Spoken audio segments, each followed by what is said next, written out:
जय हिंद दोस्तों।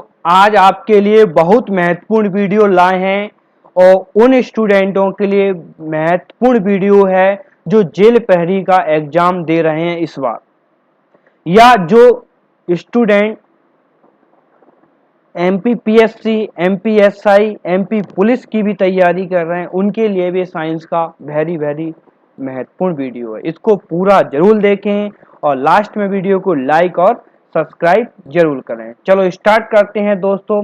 पहला क्वेश्चन जो हमारा है, तो पहला क्वेश्चन को देखो यहाँ पर देखते हैं। पहला क्वेश्चन स्टार्ट करें। पहला क्वेश्चन, मेंटल ने मटर के पादपों में कितने प्रकार के विषम लक्षणों को निर्धारित किया था? तो कितने थे बताइए जल्दी से आप लोग। 7। कितने थे? 7। आगे आपको समझ में कितने थे? 7 थे। पूछा जाता है मेंटल ने मटर के पादपों में कितने प्रकार के विषम लक्षणों को निर्धारित किया था? 7। चलिए अब आप लोग आंसर बताना, फिर इसकी व्याख्या हम बताते चलेंगे। चलो स्टार्ट करते हैं यहाँ से। चलो, मेंटल ने विभिन्न प्रयोगों के बाद मटर के 7 जोड़ी गुणों, बीज की आकृति, बीज पत्र का रंग, पुष्प का रंग, फली की आकृति, फली का रंग, पुष्प की स्थिति, पौधे की लंबाई को चुना, जिसमें से प्रत्येक जोड़े का एक गुण प्रयोग के दौरान दूसरे गुण को दबाने की क्षमता रखता है। इस कारण उन्होंने पहले को प्रभावी तथा दूसरे को अप्रभावी गुण कहा। चलिए यहाँ पर हम थोड़ा सा आपको जानकारी देते हैं। आप लोग अपने एक रजिस्टर लें और एक रजिस्टर में नोट करते चलें। जेल प्रहरी वालों और एमपीएसआई वालों के लिए और एमपी पुलिस वालों के लिए बहुत महत्वपूर्ण वीडियो है। खासकर अभी तो जेल प्रहरी वालों के लिए ज्यादा फोकस किया जा रहा है, तो आप इस क्वेश्चनों पर ज्यादा ध्यान दें। एक तो क्वेश्चन पूछा जाता है कि मेंटल ने किस पौधे पर प्रयोग किया था? तो मटर के पौधे पर। फिर दूसरा क्वेश्चन पूछा जाता है कि मटर के पौधे पर प्रयोग किसने किया था? मेंटल। मेंटल कहाँ के थे? ऑस्ट्रिया के निवासी थे। मेंटल कहाँ के थे? ऑस्ट्रिया के निवासी थे। चलिए यहाँ पर अपन आगे देखते हैं अगला क्वेश्चन। अगला क्वेश्चन, प्रोटीन संश्लेषण होता है। प्रोटीन संश्लेषण किसमें होता है? राइबोसोम में होता है, लाइसोसोम में होता है, केंद्रक में होता है, क्या हितलबक में होता है? किसमें होता है जल्दी से बताइए आप लोग, बताइए किसमें होता है? प्रोटीन संश्लेषण किसमें होता है जल्दी से बताएं आप लोग। किसमें होता है? राइबोसोम में। प्रोटीन संश्लेषण किसमें होता है? राइबोसोम में। इसका आंसर क्या होगा? राइबोसोम। चलिए यहां पर देखते हैं इसकी व्याख्या को अपन। इसकी व्याख्या क्या? प्रोटीन संश्लेषण के दौरान अमीनो अम्ल के, प्रोटीन संश्लेषण के दौरान अमीनो अम्ल के गुण एक निश्चित क्रम तथा एक निश्चित संख्या में होते हैं।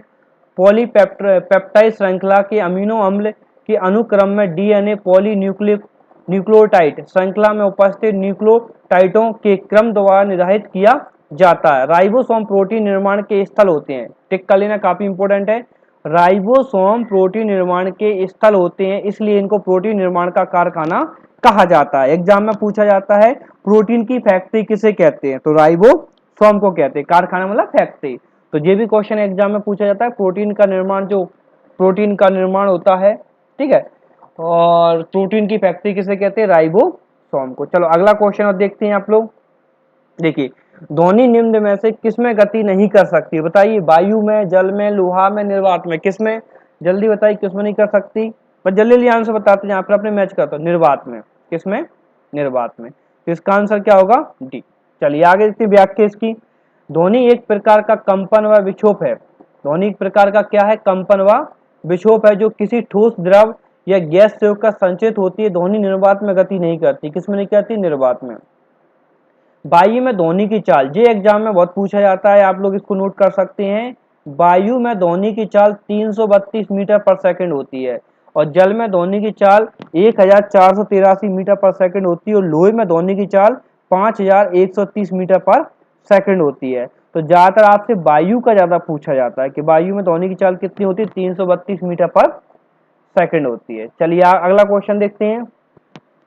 आलू किससे वृद्धि करता है? आलू किससे वृद्धि करता है? तो आंसर पहला है वायु द्रवी तने की काट से, तनायुक्त कंद की कट से, तनाविहीन कंद की कट से, या मूल की काट से? तो बताइए इसका आंसर क्या होगा? आलू एक प्रकार का क्या है? तना। याद रखना, आलू, केसर, अदरक, प्याज, ये सब क्या है? तना है। तो इसका आंसर क्या होगा? जल्दी बताइए, ए या बी या सी या डी? क्या होगा? तो इसका आंसर होगा बी, तनाव युक्त कंद की काट से। चलो इसकी व्याख्या देखते हैं अपन। इसकी व्याख्या है आलू का वनस्पतिक नाम क्या होता है? सोलेनम। ये टिक कर लेना, एग्जाम पॉइंट है कि आलू का कभी कभी वैज्ञानिक नाम पूछ लेते हैं। आलू का वैज्ञानिक नाम क्या? Solanum, Solanum. ठीक है, तो ट्यूबरोमस है, ट्यूबरोमस है। यह सोलेनेसी कुल से संबंधित है। किससे संबंधित है? सोलेनेसी कुल से। आलू तनायुक्त कंद की काट से वृद्धि करता है। देखो, आलू तनायुक्त कंद की काट से क्या करता है? वृद्धि करता है। जैसे कंद, कंद मतलब क्या होता है? आलू। प्रकंद मतलब क्या होता है? अदरक। अदरक भी क्या है? तना। और सलकंद, सलकंद मतलब प्याज और लहसुन। ये भी अपने क्या है? तना है। ठीक है, समझ में आ गई। एक तो आप याद रखोगे, आलू का वनस्पति नाम क्या? सोलेनम। आलू क्या है? तना है। केसर भी हमारा क्या है? तना। केसर सबसे ज्यादा कहाँ होता है? जम्मू कश्मीर में। और कंद आलू, प्रकंद अदरक, और सलकंद क्या? प्याज और लहसुन। चलो आगे बढ़े अब। चलिए यहां पर आते हैं अपन। कपाल तंत्रिका संख्या होती है, कितनी होती है बताइए? कपाल में, कपाल में तंत्रिका संख्या कितनी होती है बताइए जल्दी से? कपाल में तो कपाल तंत्रिका की संख्या 36 होती है, 24 होती है, 18 होती है, 12 होती है। तो कितनी होती है? 12 होती है। कितनी होती है? 12। देखते हैं आपके आंसर कितने सही है। परिधीय तंत्रिका तंत्र मस्तिष्क और मेरुरज्जु से निकलने वाली तंत्रिकाओं का बना होता है, जिन्हें क्रमशः कपाल और मेरुरज्जु तंत्रिकाएं कहते हैं। मनुष्य में 12 जोड़ी कपाल तंत्रिकाएं हैं, याद रखना। मनुष्य में 12 जोड़ी कपाल तंत्रिकाएं और 31 जोड़ी मेरुरज्जु तंत्रिकाएं पाई जाती है, और 31 जोड़ी का मेरुरज्जु तंत्रिकाएं पाई जाती हैं। क्लियर? चलिए आगे देखते हैं। गन्ना किसके द्वारा गुणन करता है बताइए? बीज के द्वारा, मूल की काट के द्वारा, कण के द्वारा, तने की काट के द्वारा। बताइए किसके द्वारा करता है? जल्दी आंसर बताएं इसका। तने की काट के द्वारा। किसके द्वारा करता है? तने की काट के। तो गन्ना किसके द्वारा गुणन करता है? तने की काट के द्वारा। चलो इसकी व्याख्या देखते हैं। इसकी व्याख्या देखते हैं। गन्ना एक प्रमुख फसल है जिसमें चीनी गुण आदि का निर्माण होता है। गन्ने के लिए उष्ण कटिबंधीय जलवायु की आवश्यकता होती है। टिक कर लें यहाँ पर, गन्ने के लिए उष्ण कटिबंधीय जलवायु की आवश्यकता होती है। गन्ना तने की काट द्वारा गुणन करता है। किसके द्वारा करता है? गन्ना, गन्ना तने की काट द्वारा गुणन करता है। गन्ने को ना बोकर इसको काट कर 2 से 3 आंख वाले टुकड़े, छोटे छोटे टुकड़ों में बोया जाता है, क्योंकि गन्ने के पौधे या तने में शीर्ष सुसुप्त अवस्था पाई जाती है।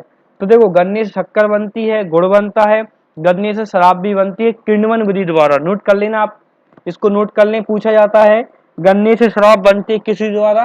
किस विधि द्वारा? किण्वन विधि द्वारा।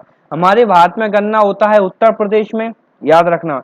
चीनी का कटोरा कहा जाता है क्यूबा को। चीनी का कटोरा किसे कहा जाता है? क्यूबा को।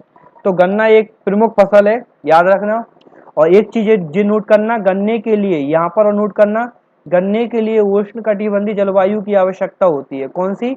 उष्ण। और भारत की जलवायु कैसी है? उष्ण कटिबंधीय, मानसूनी भारत की जलवायु है। अब उसके बाद है ग्लाइकोसिस क्रिया होती है। ग्लाइकोसिस क्रिया किसमें होती है? कोशिका द्रव में, माइटोकॉन्ड्रिया में, हरित लवक में, गोल्गी काल में। किसमें होती है? जल्दी बताएं। लगा लिया आपने आपका आंसर? लगा लिया। चलिए अब मैच करिए आपका आंसर।